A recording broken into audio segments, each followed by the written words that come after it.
Lent season. Today's theme is Lord Save Us, and we're going to be specifically going into Hebrews chapter 9, verse 1 through 15. So it's a bit of a longer passage, so I'm going to summarize it for you and split it up into parts. So verses 1 through 5.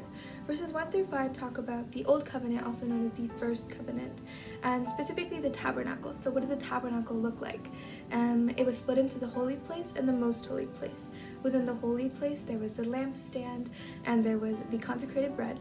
And in the most holy place, there was the Ark of the Covenant, and within there was a jar of manna, there was Aaron's budding staff, and there was the stone tablets that the Ten Commandments were written on. So that's basically what verses 1 through 5 are. It's just a description. Now 6 through 10 go into what was the action that was happening in the tabernacle. So what were the people doing?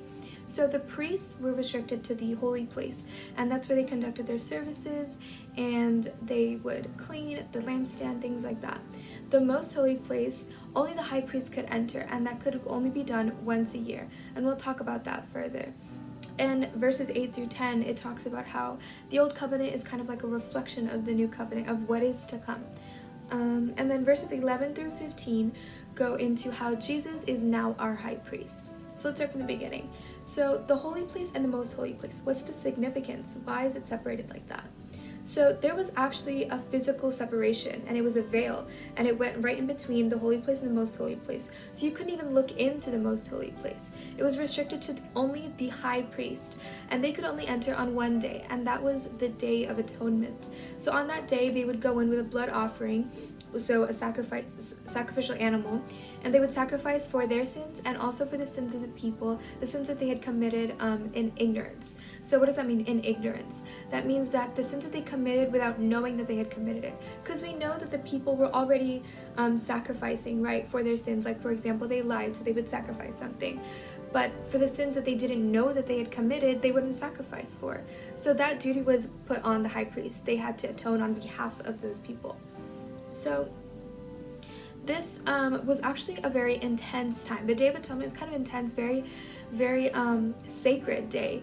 In fact, in Jewish literature, it talks about how whenever the high priest would go into the most high place, they would pray short prayers, because if they took too long, their friends and family outside that were waiting for them outside would think that God had struck them dead. And whenever they left the high place, they would throw a party because they had been able to leave the Lord's presence unscathed and safe. So God's presence was literally there. Within that Ark of the Covenant, he was literally there. So if the priest came in with the wrong intention, or he came in on the wrong day, God could and would strike them dead. So it's very scary, and the people, they didn't have that opportunity to be able to come that close to God.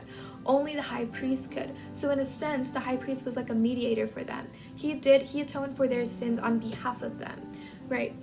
So this is where we talk about the difference between the Old and the New Covenant. So what was wrong with the Old Covenant? It wasn't bad. It was good for its time, but it was not perfect. Because remember that the high priest, although he's all the way up there, he's at the very top of, I guess, this food chain, and God had chosen him, he's still human. He is still sinful, right? He's not perfect, which is why it had to be done over and over again, which is why it had to be a yearly thing. It was a temporary sacrifice. It had to continue to be done because it was imperfect. However, that's why God sent Jesus down to this earth, because Jesus is 100% man and 100% God. So he was perfect, he was sinless, and that's why his death on the cross, that one-time death, was enough to save us, and it was enough to forgive us of our sins that we knowingly and unknowingly commit. We didn't need two separate things like how the high priest had to do. So if you look into Matthew chapter 27, verse 50 and 51, it says, "And Jesus cried out again with a loud, agonized voice and gave up his spirit. And at once the veil of the Holy of Holies of the temple was torn in two, from the top to the bottom. The earth shook and the rocks were split apart." So whenever Jesus died on the cross, he took the spot of the high priest. God literally allowed for the veil to be torn from the top to the bottom. This is the same veil that was there in between the holy place and the most holy place. Because that was kind of like a division. The people were restricted from coming into God's presence. But now with Jesus' death, Jesus is now our mediator. They didn't need to rely on another person to be able to talk to God. They could just go straight into Jesus' presence, which is the gift that God's given us, right?